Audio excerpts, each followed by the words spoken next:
because we're in our 30s, my coworker and I had a lengthy discussion about how nice it is that cauliflower was on sale yesterday. Oh, That sounds like something out of an Office sitcom. it Like, does. They're walking past like the two most boring people in the office. That's not true. I put memes on my cubicle. Wow. Cauliflower was only $2.99. That's a good deal. Right?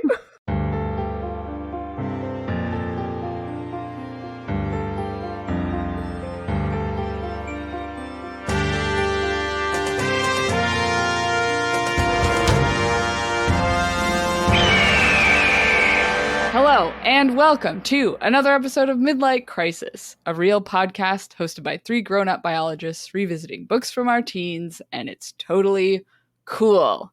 I am one of your hosts, Sophie, and today I have been genetically recombined with a bird that has a superpower. Yeah? But only like 2%. So small. That's why I can still talk. Yeah, because, birds definitely not known for being able to mimic voices. Yeah, this bird definitely can't. So, Oh, yeah? The bird that I've been genetically recombined with today is a necromantic disaster cormorant. That's all of it. Yeah, Yeah. that sounds right. Yeah. I feel like if I had to pick a bird that wasn't a vulture or a corvid to Right. be necromantic, a cormorant feels right. Pretty high up there. Yeah, maybe just because they're black all over, but that's Also, biased. they shit everywhere and destroy the local ecosystems. I was gonna say, aren't they inherently super invasive? They are not. That is false advertising. I grew up near a lake, and over the years we watched various small islands just completely die, and then the cormorants would move to the next one, shit on all the trees, and all the trees would die. Yeah, the funny thing is that I think recently they've started to say that cormorants just have done this forever. Cormorants aren't not supposed to be in Ontario, but you hear about this a lot in Toronto too, because the Toronto Island fancy people get really mad about cormorants. Yeah, they would. Yeah, and I actually looked it up at one point because I was like, have people tried to control cormorants? Yeah. And there was this hilarious thing where they tried to destroy cormorant nests to get rid of them, essentially tried to drive them to local extinction. Mm-hmm. But cormorants, when their nests are destroyed, will just make another nest. Uh-huh. And sometimes it actually drives them to reproduce more. So by destroying a bunch of cormorant nests, they boosted the population. That's such a cormorant thing to do. Yeah, they are pretty destructive, but they aren't doing anything that they haven't done before. Well. Yeah. I think more the problem is that humans have destroyed all of their predators. Yeah, that's often an issue. Anyway, this one's necromantic, which is fun. I don't like that. I have Lake Ontario bias. A cormorant is the last bird I want to be undead. Personally. But is it undead or is it able to raising the dead? Yeah. I would assume raising the dead. Yeah. What dead is it raising? Other cormorants? I don't want that either. Probably fish. Fish? It just horks them up. Yeah. It does that thing. You know how there are those fishermen who have pet cormorants? Yeah. Where they tie the string around their throat? Uh-huh, so they can't swallow the fish. So they can't swallow the fish. It's that, but when they cough the fish up, it's undead. Okay. Yeah. I mean, that's interesting, I guess. Yeah. Anyway, that's the bird I am. What about you guys? Who are you? And also, what are you? My name is Sam, and today I am 2% of a ghost copepod swan. Whoa! Is a copepod swan just a flamingo? Oh my god, yeah. Yeah. That's good. I love that. It's like when you forget the name of something in a different language. You're just the the copepod swan. Uh-huh. The pink copepod swan, you know. The pink No. copepod swan, but it's not Flamingo. pink yet because it didn't eat enough copepods. It's like a No. ghost. Yeah. But they're pink because they eat the shrimps, which the shrimps eat the copepods, right? Mm. Yeah, brine shrimp I think are not. No, they're They're not copepods. They're not. they're not in the same group either. No. They big. They big. They're in some weird different group. the Yeah, things some kind of that the crustacean. flamingos eat the copepods, so the relationship is still there, but Yeah. Mhm. the copepods themselves are too small to attribute the color. Like, the flamingos aren't eating the copepods. They're too Yeah. I mean, if we're talking about big things that eat copepods, boy, let me tell you about right whales. small. Flamingos are not filter feeders like your baleen whales. I mean, they're kind of filter feeders, aren't they? Are they? Maybe. They, like, I don't know enough about birds, Yeah, wait. honestly. Maybe I I'm think just they are filter wrong. feeders. I think they are. Okay, hold on. Is a baleen whale, is baleen fine enough to catch copepods?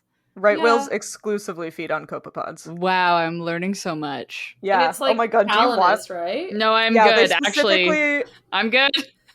They specifically feed or target Calanus finmarchicus, but they do eat other Calanus species. Yeah. But that's why right whales have been moving, because the copepods are moving. Wow. And all of the right whales are starving to death and also getting hit by boats and entangled in fishing line. The copepods are leading them right into a trap. Straight Yeah. into the fishing gear. Yeah. They're like banding together and swimming through fishing lines. Like, No. come on. This explains so much. Drag the right whales right through it. Anyway, I forgot what superpower your bird had. Oh, I'm a ghost. Oh, right. A ghost. Spooky. Extinct. Yeah. Extinct. The copepods crashed, the zooplankton community crashed, and therefore there was no more food, so I became a Wow. ghost. No, That's no. so A tragic. story They of did the it. North They did Atlantic. it. They did it first to the They did copepod it to swans. the copepod swan first. They have a modus operandi. Oh god. Yeah. It all started back in 1991. Oh, we're figuring it out. Uh, Amazing. Okay, Wow. what about you, the last one? Me, the last one. I am Yeah. Hannah, and today I have been 2% recombined with a screaming ceramic quail. Whoa. I don't know why. To me, Uh-huh. it seems like a thing that you would like put in your teapot that would like tell you when your tea is ready, like a little tchotchke. Yeah. that's what causes the tea to scream. It's not the steam. Yeah, Yeah. There you go. like you know, yeah, you can get those like little guys that like sit on the side of your pot while you're cooking, and they Yeah. ostensibly have a function, but mostly they look cute. I feel like it's something like that. Do they scream when it starts boiling? Yeah, when the food Oh, is ready, okay. they scream Oh, okay. like a kettle, but they're like ceramic. a kettle. Yeah. Yeah. You know, I we'll workshop it. we'll workshop it. I just immediately thought about Doctor Who. Oh, is there screaming ceramic quail in that? For some reason I was conflating it with the stone angels. The like weeping angels? When you perceive the screaming quail, it turns into ceramic. So- Oh. and then when you look away from it, it can move again. It screams. Yeah. It doesn't go anywhere. It continues to No. be ceramic, but it just screams if you're not looking at it. Which is honestly really convenient because the weeping angels would not scream and then you wouldn't know they were coming for you. Yeah. Yeah. So really, if you're in a place with weeping angels, all you got to do is put a screaming ceramic quail on them. On each of them. Yeah. And that Yeah. way, when the angel moves, you'll know because you will hear the quail scream. Yeah. But it's so important to not have your screaming quails facing each other because if they look at each other, they'll be trapped ceramically forever. Screaming. Yeah. Sorry, that's a spoiler for Doctor Who. Oh, really? Mhm. Oh, They I don't make remember. the angels stare at each other and then they get trapped. That's hilarious. Scary episode. That's why it stuck for me for so long. That's the first Doctor Who episode I ever saw, and I was like, why do people like this show so much? This is terrifying, and also the Doctor's not really in it. Yeah. I was like, oh, so why is it called Doctor Who? They're like, Because we "Oh, don't know who he is. there's a character in some other episodes. Yeah. Doctor Who episodes aside, The reason we're birds is not because we're weeping angels from Doctor Who. It's because we're reading the Bird Kids book, Maximum Ride, The Angel Experiment. The Weeping Angel Experiment? Guess we'll find out. The crossover everyone she does wanted. do that several times. She does. Don't perceive Angel. I would love not to. That's the experiment. Okay, well, as usual, we read 4 chapters this week. So how about you guys tell us what happened in them? Well, we start chapter 93 with Max starting to seriously freak out and declaring that they need to find out their histories and destinies at the Institute and not be at a toy store. Though it seems like a pretty cool toy store, just ask Hannah. Max's voice comes in and tells her to relax, and then 2 erasers jump in, and the chase begins. They start to get away, and then a heavy clawed hand of an eraser yanks Max back by the hair, and Angel screams bloody murder. Chapter 94 then has Max being slung over the back of an eraser as he makes a run for it with her in tow. Some chaos ensues, and eventually someone trips the eraser carrying her, and they hit the ground hard. Turns out, though, wasn't actually tripped, don't know what happened, Racer is dead, and Max did something mysterious, and no one knows what's really going on. The cops come by and Fang yells, "Crazy drug addict," as the flock makes their escape. Max then mysteriously finds an ATM card with her name on it, but her voice tells her she needs to figure out the password before they can use it. And then they all head back to Central Park. Also, this I think was the longest chapter yet. It was like 3 whole pages. Yeah, it was long. Whoa. I think we've been averaging like a page and a half on my phone. So it's like almost double the length, guys. Dang. Wild. Yeah. Crazy. Yeah, well, in chapter 95, the Bird Kids have regrouped in Central Park, where they very briefly discuss the voice before falling asleep into chapter 96, where they're awoken by cops megaphoning at them that it is unlawful to climb trees in Central Park. As if these kids don't spend enough time running away from things, they have to climb down the tree like normies, and then they scatter. Like Angel normies. Drops her... Yeah, like normies. Like normies. Like normies. Yeah. Not like superhero, whatever the hell she calls them. Angel drops her ill-gotten stuffed bear Celeste, but they don't turn back. They are running away. Wow. Yeah. That's what you missed on Glee. That's what you missed on Glee. Yeah, sure. This is the musical episode. Oh, no. Oh no. You know how Sam was missing eraser attacks? Yeah. I'm missing the Bird Kids flying. Yeah, right? Are they even bird kids? Well, they're in New York City. They can't just fly willy-nilly. They can get abducted and kill erasers willy-nilly, apparently. But yeah, flying is too far. Yeah.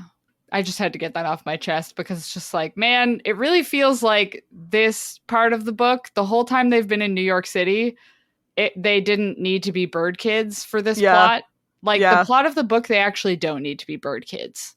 No. And I'm like, it's kind of boring.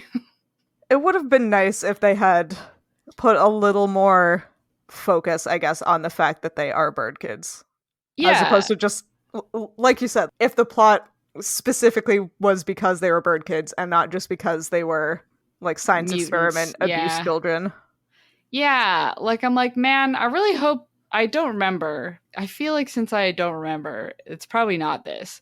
But, you know, it would be cool if, like, the Institute is, like, completely impossible to get into from ground level. Mm. But, if you fly up to, like, wherever and then you can get in through the next building or so, you know, like, I feel like this book just does not take advantage of the fact that they have wings. I it really think doesn't. That's because there's still this deep religious underlying thing with it, and it's not the birds that's making them like important. It's the fact that they're like supposed to be angels and the religious messiahs or whatever. But they're not really doing that either. Well, but there was teasing now. The last little bit's been teasing how Max is supposed to save the world.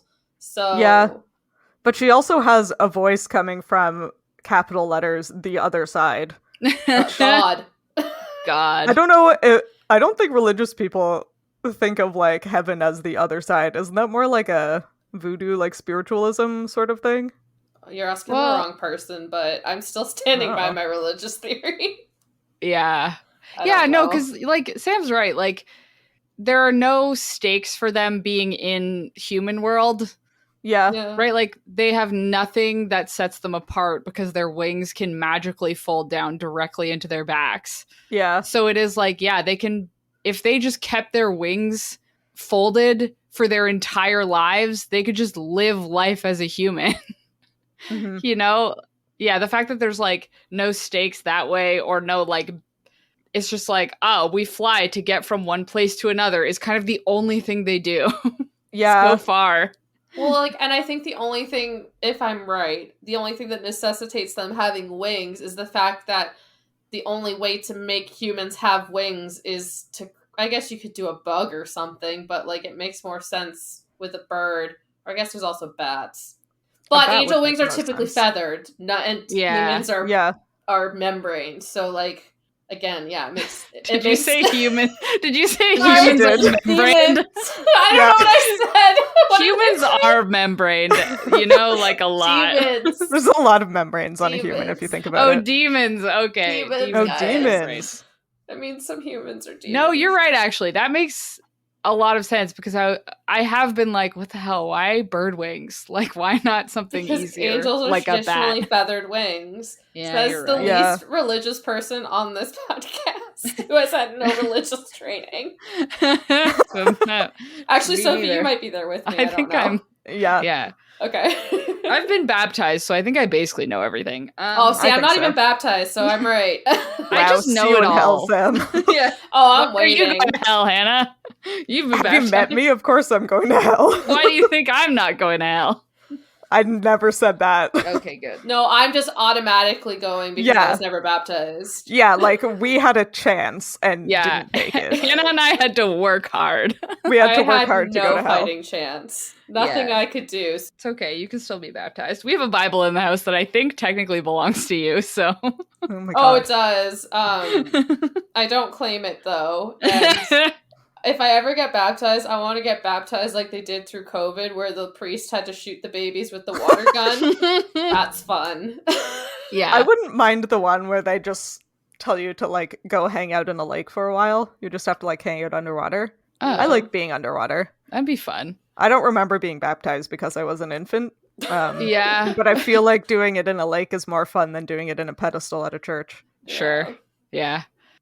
But yeah, moral of this whole conversation: they Yeah. have bird kids because angels have typically feathered wings, and the only way to even possibly give humans feathered wings would be to cross them with a bird and not other winged organisms. Yeah, and it does feel like the only reason they have wings is to like be a regular human, but then they could get in front of a crowd and spread their wings and be like, wow. Yeah. Yeah. And then it's going to How be like, oh my impressive god, I am." angels! Yeah. Fear not, or whatever they say. Fear not I afraid. am Be the not Messiah. afraid. Be not afraid. It is I, Imagine- Maximum Ride. Yeah. I feel like if they were going for the religious angle, they probably would have given them religious names. Although, Maybe they have religious names. maybe they have religious names because these names they named themselves, Yeah. Well, and it doesn't Angel. seem. Yeah, but like they named Angel, That's true. like the other kids named Angel. Do we think there are like angelic names that are similar to all of their names? Like, do we think that's No. what might be? No. I don't. Listen. No, I I've don't know done enough. some research into like some of the more accepted angel names in the past, and they're all like the ELs and like Gabriel and Uriel, Yeah. like Do those they- kinds of things. Castiel. I think that isn't that one from Supernatural It is. Yeah, I think it Okay. might also be. from not the sure. Bible. Yeah, like they're. Yeah, Oh, fair. it's been so long since I looked into this. I don't know if all of them are directly from the Bible. I think like people have come up with them from like various sources, but a lot of the angels do have names, and a lot of the names are not like regular names, other than like Michael. Yeah, and I guess like I was just gonna be like, well, maybe it's all like angel names that start with the same letter, you know, and then I'm like, there are probably angel names that start with every letter. Yeah, probably. Anyway, that's fun. Sure. Yeah, why not? oh god, I do like the idea of Max just like coming down in front of a reverent crowd and being Oh my like, God. be not afraid, I'm Max. I What's think up, I'm it's Max. coming. I think can it's like coming. picture it. Yeah. What's up, dipsticks? What's up, I'm Max. dipsticks? Be not afraid, freaks. Yeah, be not afraid, freaks. That would be a good scene. Anyway, we could talk about the actual chapters now. Oh yeah. Yeah, that all came out of the fact that there are no like physiological or plot consequences of them being half-bird, and that's a shame. Not half-bird. I'm also kind of mad because, not to reveal all of my secrets, but for something I was looking up for the last episode that I ended up not talking about, I wanted to revisit the what hawk are each of the flock. Oh yeah. Right, because I think there was just something that twinged it in the last episode that I don't remember what it is anymore. But so what I did is I went to the Maximum Ride wiki, because they each have a section called appearance. And so I was just like, I'm just going to look, because I don't want to go back through the whole book and remember what their descriptions were. So I clicked on them, and like Gasman and Iggy throughout the entire series never have their wing colors described.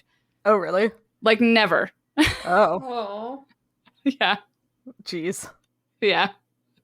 So like, so I'm just like mad about it now. I'm like, really? Yeah.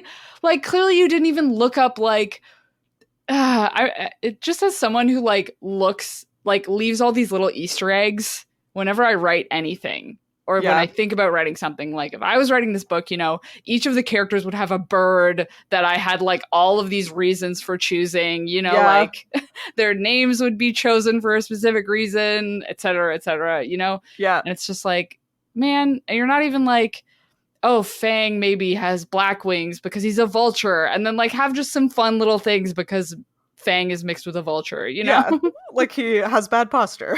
Yeah. And like, maybe he's bald.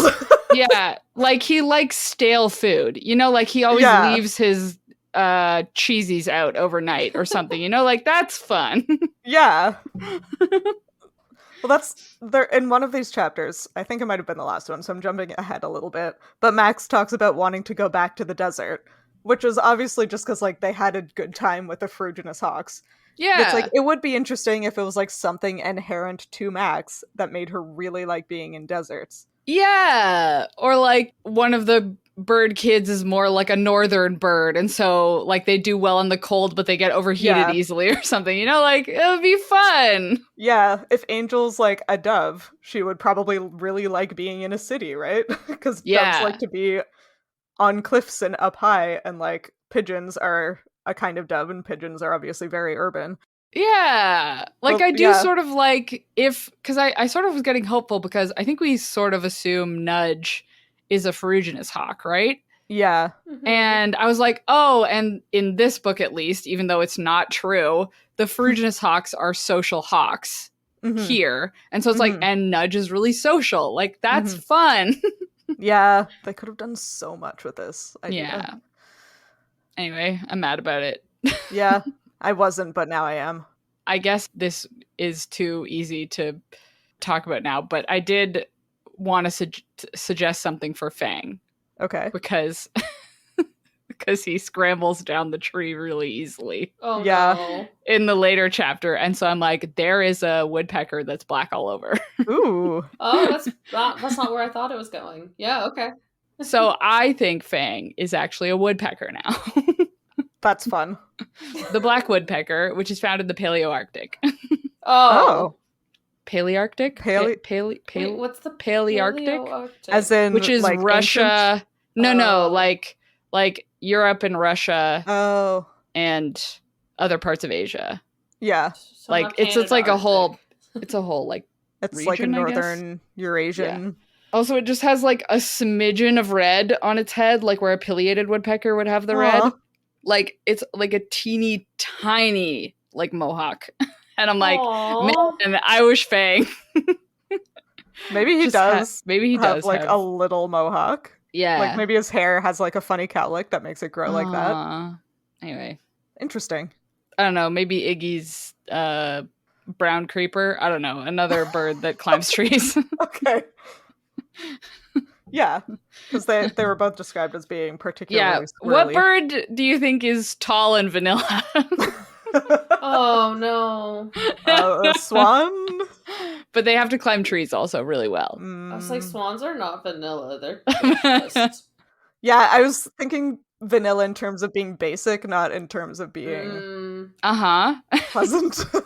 Oh, no, that's fair. I don't think most tree climbing birds are white. Because the whole point is to be tree colored. Yeah. A snowy owl. Ooh. Owls have good hearing. They also have good vision, though. That's true. Although Iggy had good vision before that. Yeah. Do owls have good vision after having surgery? Yeah, probably not. I like the idea of Iggy as a snowy owl. Wait, yeah, that's fun. Owls only have good night vision? Like, isn't that a thing? Again, I'm not an ornithologist, but I just seem to remember this. I think they have decent vision most of the time. But okay, I thought it was Iggy did get, like, the surgery that made him go blind was to improve his night vision. So if they were special... Sorry, I'm still on this is like a paramilitary operation trying to create spies thing. So if they were trying to make, like, a nighttime...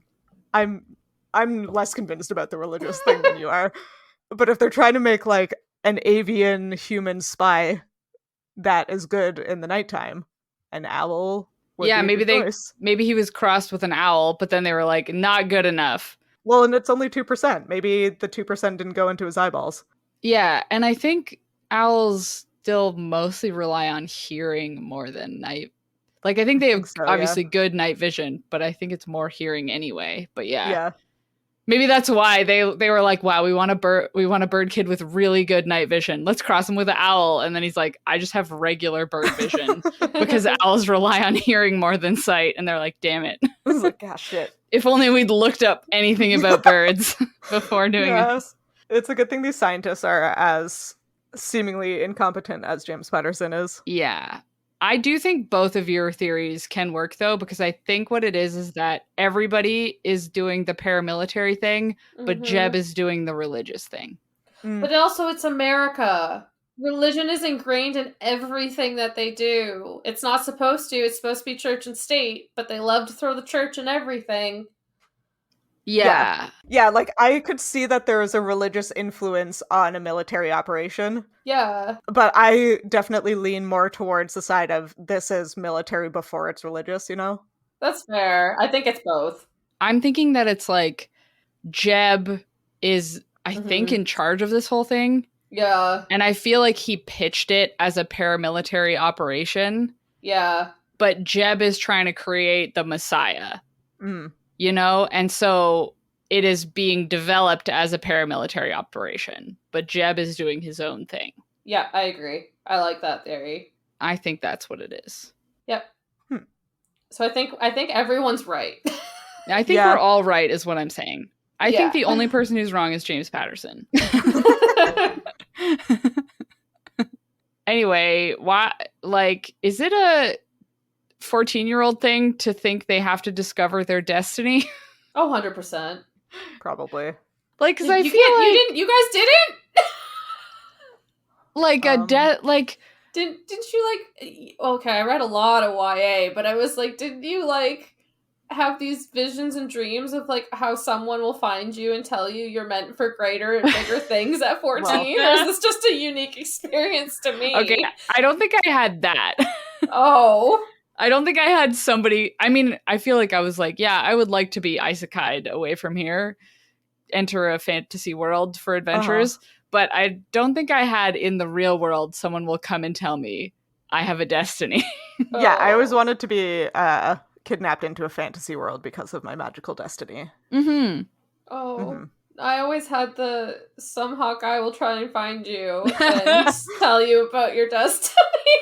No, I think it would be two hot guys, and you'd have to choose between them. Right, yeah. And one of them is your best friend since you were a child. From childhood, yeah. Oh, but see, I didn't have any boyfriends, so like... Me neither, but... Weird, but... So that wasn't even a thought on my brain, and I also hated love triangles when through the Twilight stuff. So it was always just one, because it was the whole soulmate thing, because I'm cheesy as it Yeah. can be. No, that's fair. What did he look like? Was he dark and brooding? Oh, 100%. Yeah. But she could fix him, don't worry. Oh, yeah. There is, like, deep, I don't know if I should admit this, but, like, somewhere, it's probably deleted, but I wrote, like, 14 chapters of a book, and it was, like, a self-insert, like, Wow. yeah, I love that. Oh, it was awful. If we ever start a Patreon, and that Patreon makes what amount? $100 million? Then I will publish my Twilight fanfiction, and Sam will publish her 14 chapters of a book I wrote. Yeah. I don't want to admit my things, but I definitely had that too. For $500 million, I would do it. Same. I'd probably do it for like 100,000. So yeah, at 14, Yeah, I definitely did envision how what my destiny was, because I definitely thought my life was more than just sitting behind a computer coding for the rest of my life. I mean, okay, but I did genuinely feel like, oh, but I'm gonna save the world, you know? Oh, me too. Yeah. Oh, but yeah. like, not like that through somebody would. environmentalism? Yeah, not through magic or. Oh, I thought it was magic. I was delusional. But like, I thought I was gonna discover the way to solve climate change, you know? Yeah, I was gonna cure better. diabetes when I was 14. Yeah. You were better teenagers than me. That's not true. I spent way more time thinking I would crawl through a hedge and end up in a magical world, and that would be amazing. But the occasional times that I was like, yeah, when I'm a grown-up, I'm definitely going to be working to save the world. Yeah, mine was save the polar bears. Yeah, and I'm like, now what if I make enough money to live? Yeah, my goals get smaller and smaller every year. Mm-hmm. Currently, my goal is I would like to have a dog someday. Wow, that's a good goal. Not yet, though. Not yet, though. I can't afford that, and also I don't have a house. That's okay. I think part of the saving the world I wanted to do when I was 14 is save the white tigers, which actually is not a thing to do. Not a good idea, actually. So, I'm gonna not do that. Yeah. I mean, one of mine was save the whales.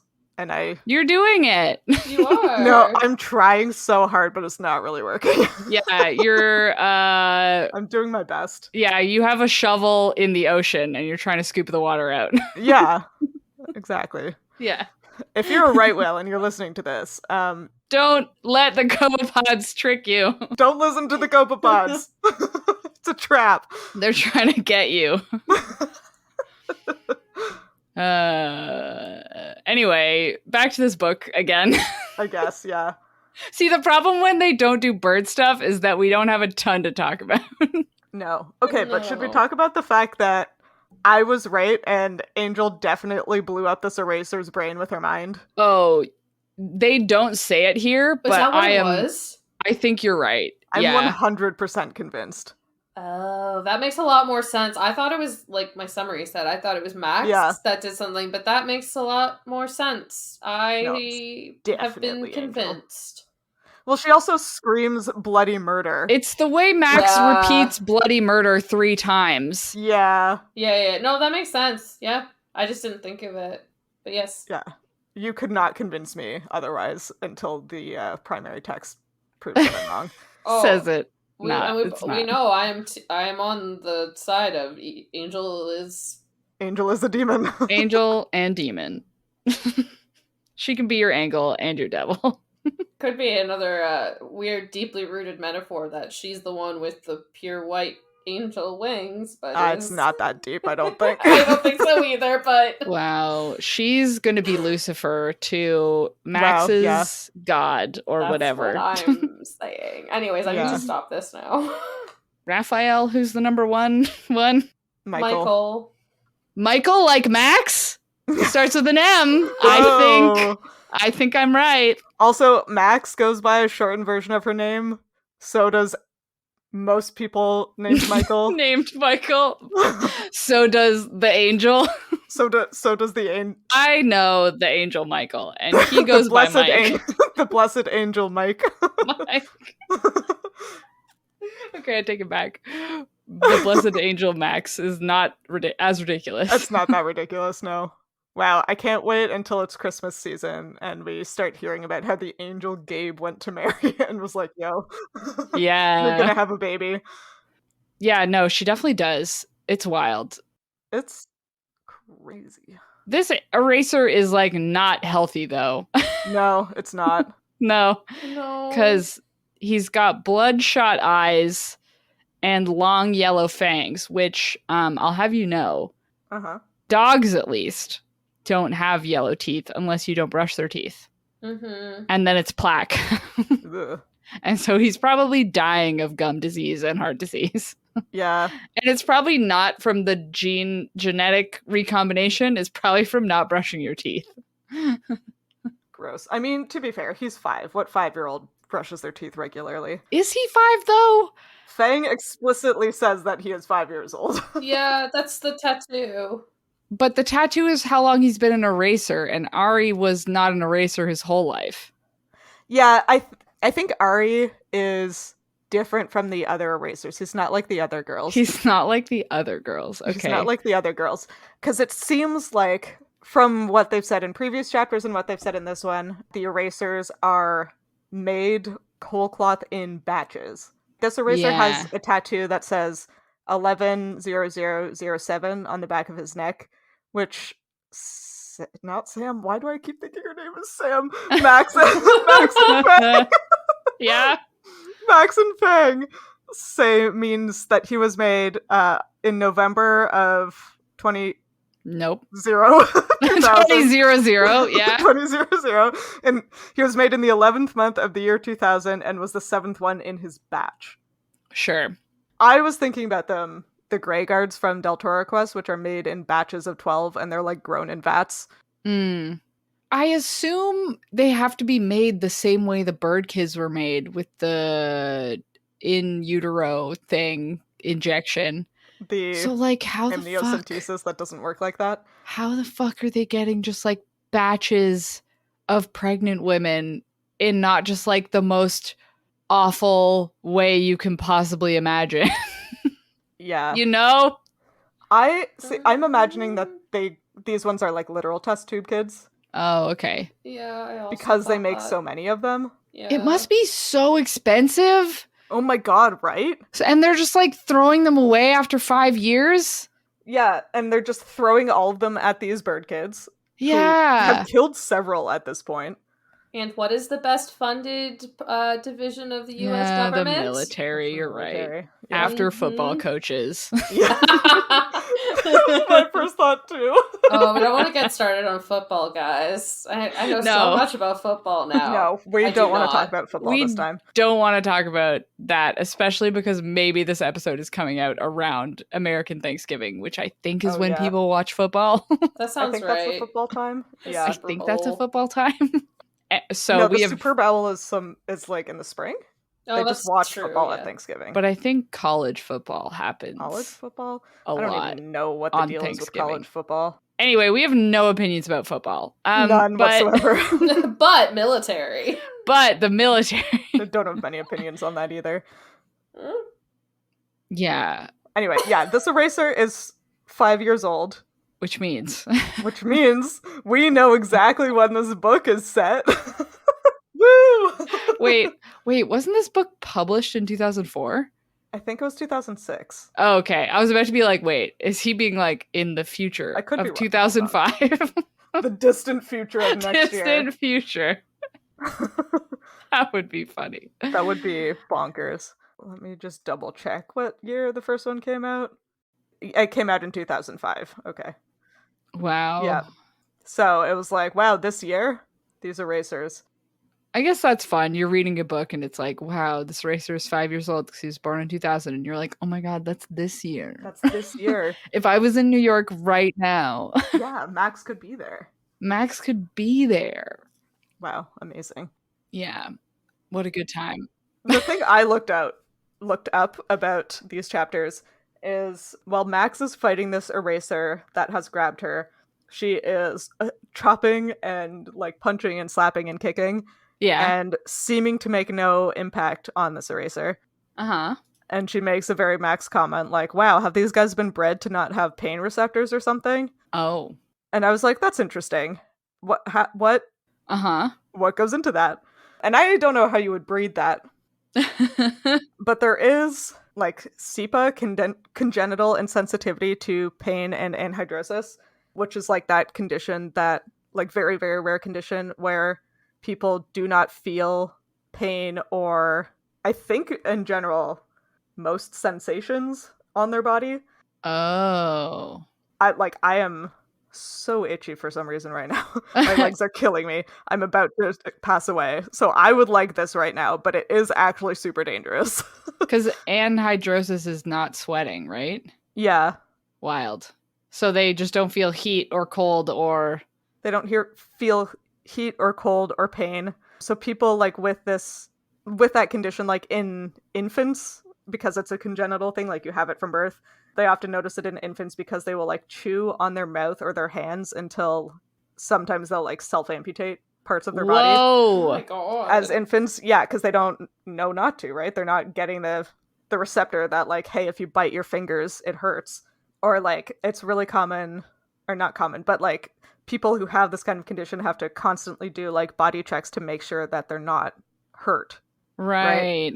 Because if you don't feel pain, like, you don't know if you have an infection, a broken bone, like, you have no idea. So they could have done something. It's a gene defect that messes with some tyrosine kinase receptors in the brain that, like, makes it so that they are unable to, like, feel pain and temperature signals. Oh, I was wondering if they didn't have, like, the, what are they, nociceptors? The actual cells that feel the pain, but I guess that would be probably more detrimental to your body than just the connection at your brain not existing. I mean, maybe. Like, it could be that they could do something with this. I also had the thought to run by you guys. I wonder if these erasers are all on, like, forcibly on opioids. Because opioids or are... epinephrine. Yeah. Like, opioids specifically are what I looked up. They're hyper addictive pain medications, but the way they work is like on the central nervous system, so they actually like depress the nerve cells in your body to just completely block pain signals or like other signals sent through the spinal cord to the brain. So like you just can't feel pain. They also have that like extremely addictive tendency, which could be an easy way to like maybe keep your eraser army in line, right? Like, if they have to rely on you. Yeah, if you're the only place they can get it. Yeah. So I'm almost more inclined to think that these erasers are all just being fed drugs rather than somehow having their nerves genetically messed with. Although... Yeah. My first thought was that maybe they're just like constantly in a state of adrenaline, like high adrenaline, because adrenaline, like if your life is in danger, like if you can convince your brain that you are going to like die if you don't ignore this pain that you're in, people can walk on like broken limbs and stuff like that. If you are like, if you can amp yourself up enough to produce enough epinephrine, then your body has that ability to completely kill pain with it. So I would also think that might be an option, but maybe that's also how the opioids affect the body. Maybe it could be both. If it is like a drug regimen rather than a genetic thing, they could just be hyping them up with all sorts of stimulants and painkillers. Yeah, because if they're like, whatever is, they do seem to just be like hair triggered to fight, you know? And like that does imply that they are, what is it, their parasympathetic system is just like amped up, like really aroused, at all times. Yeah, and they act a little like unhinged. Yeah. We don't have enough information to make any sorts of conclusions, but there's some interesting possibilities that again are way more like neurochemical than I have the ability to. Yeah. Oh, because the other thing I was thinking was that I think we get the impression that the eraser like metamorphosis is painful. Yeah. And so maybe it is literally they had to do something. Whatever they did, the reason could be like a side benefit is that they don't feel pain if they're being attacked. But also like they physically just can't be in pain when they're changing because it will like drive them up the wall or something. Yeah. You know? If the metamorphosis is as painful as like all of the bones in your body rearranging, Yeah. sounds like it is, it would probably be hard to motivate someone to experience that. Yeah, like teeth bursting out of your gums. Like, yeah. Yeah, their entire face like restructuring. Yeah. You'd have to do something to either like condition them to accept that extreme pain is just part of their life. Yeah. Or you would have to do something to make it so they do not feel the pain at all. Yeah. Neither of which seems like a process that would be conducive to like a mentally healthy individual. I feel bad for the erasers now. Listen, we've had weird feelings about them the whole time. Yeah. Although whatever they've done can make them not feel the attacks of a super strong bird kid, but they can get taken out by a bicycle messenger. Yeah, what is with that? Because that's like a throwaway line that there were 2 erasers. One of them got taken out by a bicycle messenger. Angel kills the other one. And then they like kind of stand around and check to make sure it's dead. And Angel is screaming bloody murder. And then they have to decide to run away because the cops come. And I guess the first eraser that got hit by a bike just doesn't get back up. Yeah, like did the bike break all of his legs? Like did he get somehow knocked by a bike into the path of like an 18-wheeler and have his head crushed or something? Like, it's kind of wild. And the bike line was so throwaway that the first time I read the chapter, I didn't like retain it, and I spent the rest of the chapter wondering where the second eraser was because I knew there were 2. I was like, where is this guy? And it's like, oh, he got knocked over, and that's it, I guess. And he got knocked out of the book. Bye. I did look up what a bicycle messenger was because I needed to know. I was like, wait, hold on, wait. What's a bike messenger in 2005? Like an old-timey Uber Eats. Yeah, I was like, wait, we're not in the Victorian era or whenever bikes were invented. Edwardian, one of those. And largely it's not interesting, but apparently they are still prevalent in cities. Like people exist who are just bike messengers who just, it's mostly for documents and they just carry documents around. But now it has mostly bike couriers have now turned into like food delivery. Yeah. Because I think it was like with the invention of like electronic filing by courts, that was the thing that killed the bike courier. Because before, like, court documents were the main thing that had to be like physically carried places. And I only say that because the only reason I brought it up is because there is a line in the Wikipedia page for bike couriers or bike messengers, which says, in New York City alone, the number of bicycle messengers dropped by approximately 1,000 between 1998 and 2008. Wow. So, wow, this is one of the last bike couriers. Wow, yeah. And it killed an eraser. Somebody give that guy a medal. I feel like there are just some things that really make me feel like, the person writing this book lived a lot of life before 2005, you know? Yeah. Yeah. You know, bicycle couriers? You know those guys? Bicycle couriers? 40-year-olds know what a bicycle courier is, right? Yeah, for sure. In 2005. Oh my god. The other one was when when Max finds the bank card. Yeah. And it's like, it's a bank card. The kind you use at an ATM. Oh my god. And I'm like, James Patterson. Are there kinds that you can't use at an ATM? You gotta get with the times, bud. Come on, my dude. Because I did also look up when bank cards were invented, and they were invented in 1967. So he's had a lot of time to get used to them. Yeah, he has no excuse. The second bank card. I get the second bank to issue bank cards was in New York. So. Oh, wow. So New York has bank cards at the wazoo. Yeah, out the wazoo. Out the wazoo. A phrase that is probably in this book somewhere. Yeah. Max already has a card. Why is she acting like she doesn't know what a bank card is? Right? We did confirm. She's got that asshole's card still. She does still have that asshole's card. She can't use it again. I guess I can't remember why. I don't think they said why. Maybe they're worried about it being traced or it got locked down or something. I don't know. The thing that I fixated on about the fact that Max just randomly finds an ATM card with her own name on it, and the voice is like, "Ooh, this is for you. You can use it if you figure out the password." Can the voice not just tell her? Oh my god, I know. Why can it not just tell her? Why can it not just tell her? Because it's a test. For what? I don't know. For her being the Lord Savior or some shit. Yeah. Okay, between this and the fucking in chapter 93, you need to learn how to relax. Relaxation facilitates learning and communication. Studies have shown it, but you're not relaxing.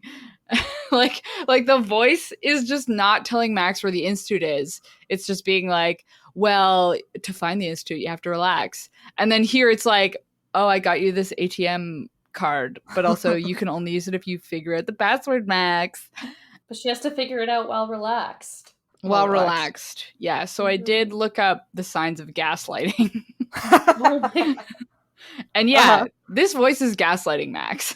Yeah. Like, basically, like minimizing her feelings, right? Check. Max is Yep. freaking out over, hearing a voice, having electronics and various other things sending her messages. Yeah. They're in a city which I can't imagine they like. They've They seen don't. several erasers. They've been kidnapped. Anyway, and it's just like, Ma, Max, all in good time. You just have to relax. It's like, shut the hell up. Yeah. Now that you say it, I think this voice might be coming from Max's EAP, her employee assistance program. That's also what I was going to mention. I was like, this is workplace wellness. Bullshit. Yep. Where it's like, wow, have you tried just meditating during your lunch hour, Max? Like, oh, you're stressed? Well, we won't give you more money to alleviate some of your stress, but we will tell you that you should work harder and also that you need to reduce the stress in your life. Yeah. You are the stress in my life. How do I reduce you? Oh, I can't because I need the money from this ATM. Yeah, I know the answer to your problem, but I'm not going to tell you the answer. I'm going to tell you that you need to relax, and then the answer will come to you. Oh my god. I don't know about you guys, but nothing makes me feel more relaxed than somebody else telling me to relax. Yeah. Like, what the fuck? It's like the least helpful It's response. the worst. Like, literally, a little bit later, it's just like, Max is like, I'm hearing voices in my head. And the voice is like, just one voice, Max, not voices. Calm down. It's like, that's not helpful. What are the signs of gaslighting? You are made to doubt your feelings and reality. Oh, yeah. You are made to question your judgment and perceptions. You are made to feel alone and powerless. Max literally talks about how she feels alone in the flock and different. Uh-huh. Yeah. Checking off all of these points. Uh-huh. You are made to wonder if you are what they say you are. Explicitly. Uh-huh. Anyway, you have a sense of impending doom. Yeah. Yeah. It's great. It's fine. There are like 14 things on this list, and yeah. Wow. So Max is being gaslit by her own internal monologue. Yeah, by Jeb or whoever is talking to her. Whoever the heck is in her head. Yeah. Which, as as they all kind of point out, the voice knows where Max is and what she can see, which is extremely disconcerting. That is very concerning. And Gasman asking the important question, even in the bathroom, which, yeah. Honestly, as someone, we've talked about this before, I have like an irrational paranoia that somebody is looking at me at all times, especially when I'm in the bathroom. So like, I get where Gasman is coming from, and I get why Max hates this. But also, like, where? Speaking as the resident pissman on this podcast, where do we think they've been going to the bathroom? Because I've been concerned about this. I would not be able to handle just like living in a tree. There's no bathroom there. Well, birds don't have like physical control over their bowels, so that's probably why it hasn't come up. Okay, but the bird kids wear pants. Do you think they're just constantly shitting their pants? No, much like their wings, they just have a slit. Oh my god. In their clothes. Where?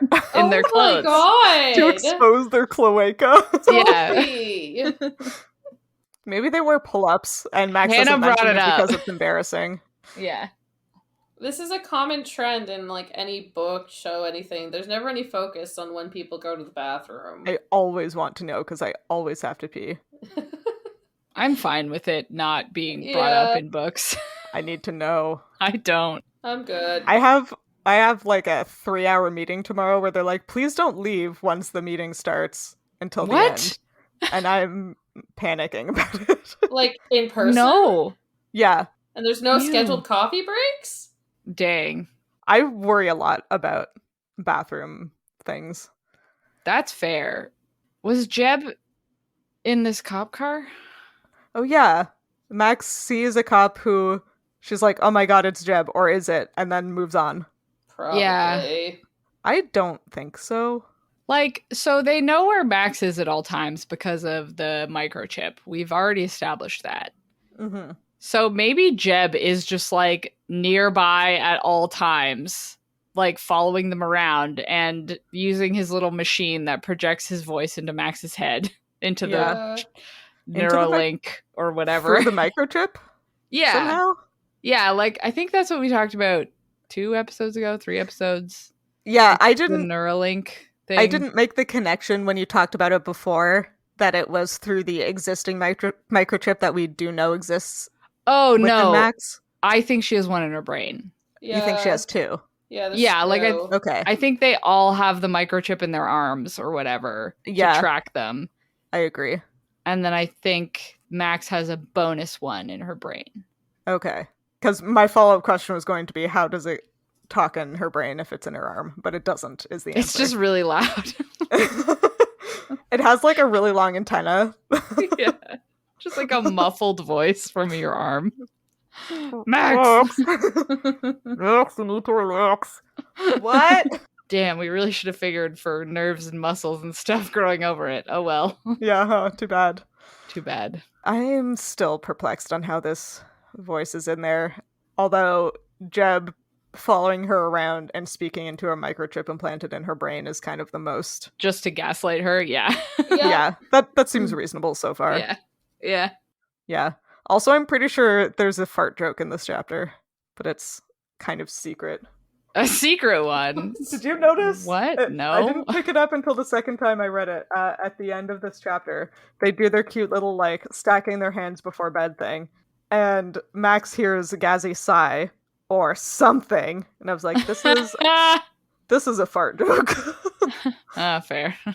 The Gasman finally lives up to his name. I was gonna say, I appreciate that they don't bring it up other Constantly. than at the beginning. But yeah, that's all I had to say about that That's particular part of bathroom activities. Great. The only other thing I wanted to say is that I'm pretty sure this cop comes back who has Angel's bear. I also had that feeling. Yeah, because Angel for some reason drops her bear climbing out of the tree. Yeah. For plot reasons, and then Max has to scoop her up and run when they book it out of there. And then the female cop has enough attention put on her that she's noticed.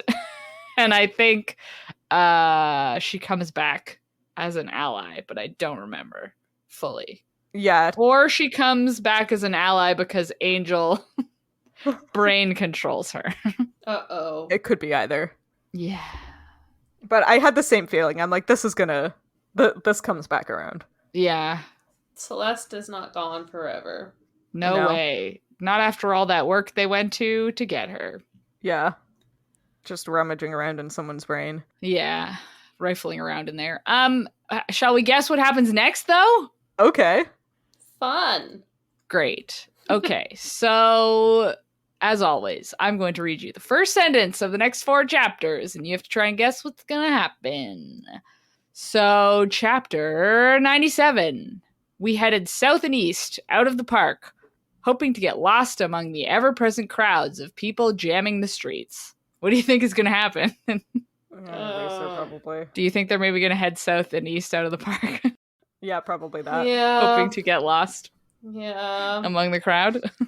There's either going to be an eraser or Angel is going to sulk in a way that is, like, legit destructive somehow. Legit destructive. Legit destructive. Yeah, I buy that.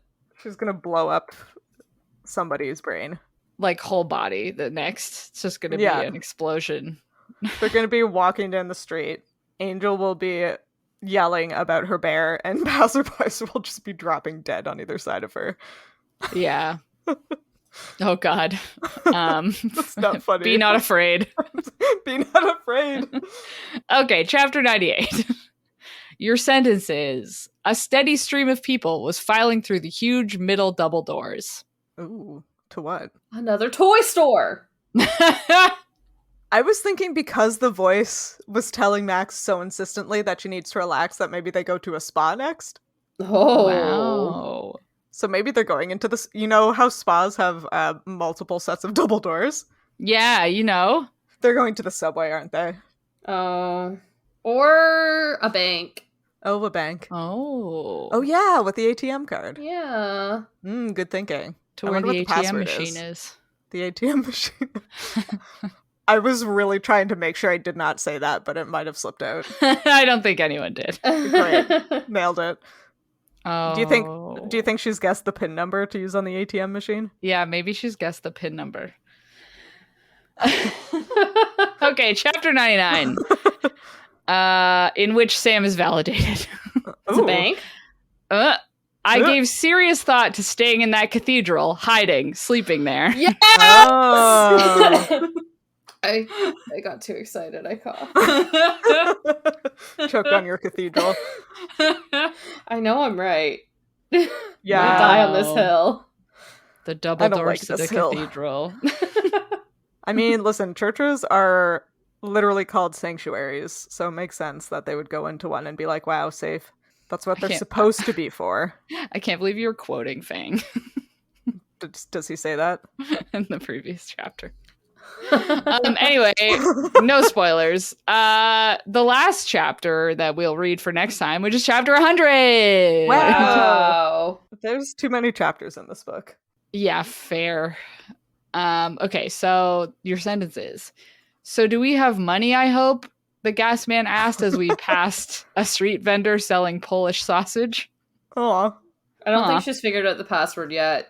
No, I guess not, eh? I guess not. Yeah, so I guess they like probably get to this church, sleep in this church. I mean, I don't know if much else will happen. And then, yeah, they keep walking along and they're all hungry. And Max still hasn't figured out what the password is. Yeah, it's probably breakfast time, so they need to go find some peanuts or popcorn or other snack food to eat as breakfast. Not lasagna. Not lasagna. Imagine a street vendor selling lasagna. Imagine they eat a lasagna for breakfast. Then we know James Patterson is wrong. Canceled again. I'm like, I ate some like leftover pasta the other day for breakfast, and you guys should be so proud of me because I did not tell you until just now. I had to restrain myself. I was like, I'm gonna send them a picture, and I was like, no, that's annoying. So I kept it to myself until just now. But I did eat leftover macaroni with tomato sauce for breakfast. Crime. Fuck off. Yuck. I think I also had corn for breakfast one day, so, you know. That's fine. That's allowed. That one's normal for sure. Yeah, it's not pasta. We've been over this. Anyway, let's talk about what else we're reading. I read one or two more KJ Charles books. I don't know which ones I had read since the last recording. But other than that, I have not read anything else new. How many books have you read so far this year? 69. Nice. Nice. I think I did start something new. I started Stoneblind. I think that's new from last time. Yeah. I keep not picking it back up again. Like I'm listening to the audiobook and I've listened to a chunk of it. And then it was like several days. And then I listened to another chunk of it. And then it's been several days again. So we'll see. Yeah, I'm going to keep reading it. I mean, I still like Greek myths. And so I'll give it a shot. But Jackson. I might switch over to the new Percy Jackson. Yeah. Because I'll feel good about that. That's a good one. Anyway, what about you guys? I don't have much to report. I am still reading Bedlam Stacks, and I think Paladin's Strength is the second one. Mm-hmm. I did finish. What did I finish? Oh, I finished Carrie Soto is Back, which was great because it's all about tennis, and I love tennis, so it was very interesting. And it's very much how tennis is, which is why I never competed, because it's toxic as fuck. Oh. And then it's spooky season, so I started reading the Hacienda, which I forget the author because I don't have Goodreads open right now. But it's like a horror book based in Mexico, and it's like a haunted house vibe. Like the house is sentient. Whoa. Yeah. And it's like just after like the Mexican Revolution, I think, or something. Okay. Cool. But yeah, I started listening to that. I have 6 days left on my library hold, so we'll see. You got it. Yep. That's it. Well, I've been making my way through listening to more of the World of the White Rat books by T. Kingfisher. Yes. I finished both of the Clock Tour, that's a hard word for me, Clock Tour War books, and I have about 3 hours left of Sword Heart, and so far they are all delightful. What a good series. What a good time. I just saw too, she won a Hugo Award, I think. Oh yeah? Yeah, for Nettle and Another Bone. one? Oh, good I don't for know if her. it's new or old news, but I saw it on Twitter. So Wow. Nice. Yeah, I think she won a Hugo for something before that. Oh, but okay. Yeah, like she has before, for sure. But I don't know which one. Yeah. Another one. That's great. That's awesome. Yeah, no, I am loving these books, and I'm glad Sophie made us read them. Yay! I'm also reading The Watchmaker of Filigree Street by Natasha Pulley before I reread the Bedlam Stacks, which I am making us read, and I'm not enjoying it as much as T. Kingfisher. But I have done this to myself. I have hoisted my own petard. Well, yeah, I also feel like T. Kingfisher is so far up most of our alleys. Yeah. That, look. Yeah, no, it's delightful. I'm having a great time. It's hard to match it. The Bedlam Stacks may not be up Sam's alley. That's fair. I remember that one being like a little slow and kind of weird, which is why I wanted to read it again. Yeah. But I haven't gotten to it yet, even though it's the end of the month. I did just want to add that I have also been playing a narrative video game that my friends just finished making that is very scary, very horror for the season. I know it's after Halloween now, but I want to give a shout out because it's really, really good. It's really weird and unique and terrifying. I leaned away from my computer a lot, but it's a really cool little story with like many pathways. You can replay the game like a bunch of times to get a bunch of different endings, and it's very cool. And I can't really say anything else about it without spoiling it, but it's called Slay the Princess. Oh. And it's a love story, but also horror. Oh no. Nice. So, yeah, I just want to shout that out, and people should buy it and play it. Is that another Abby Howard? Yeah, my friend Abby Howard and Tony Arias, they have made another video game. And this one, unlike their other one, this one's just all-in-one. It's like finished. Nice. It's done. It's really good. It's voice acted. The art is incredible. The music's amazing. They have the guy who does the Magnus Archives, which horror people are usually really into the Magnus Archives, so very cool. Anyway, that's my promo slot. Wow. For Slay the Princess. Out now. Amazing. Well, you know what you could read when you need a break from your video game, Sophie? Well, it is November, of course, right now. Sure. And you could read Lessons in Chemistry by Bonnie Garmis, which is our Midlight Book Club book for November. I'll get right on that right now in November. Which also apparently an Apple TV limited series. Oh, really? Oh. Yeah, I found that out yesterday.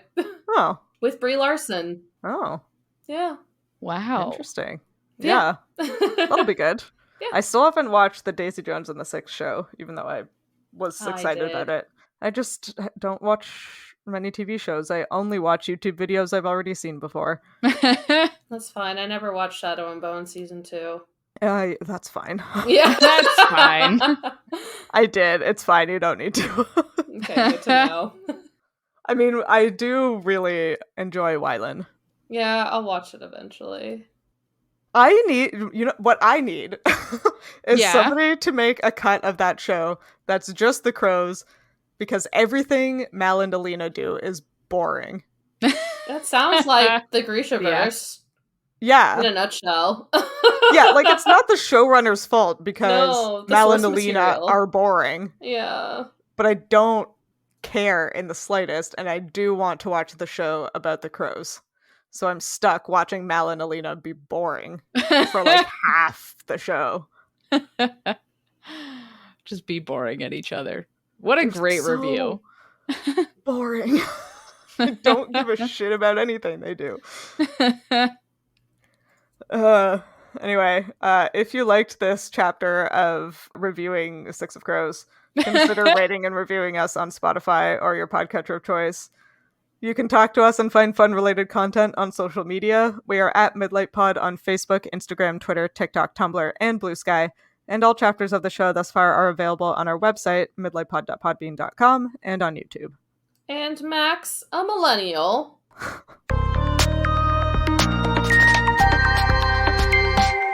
Of course I'm not relaxing. We're running out of money. We're constantly in danger.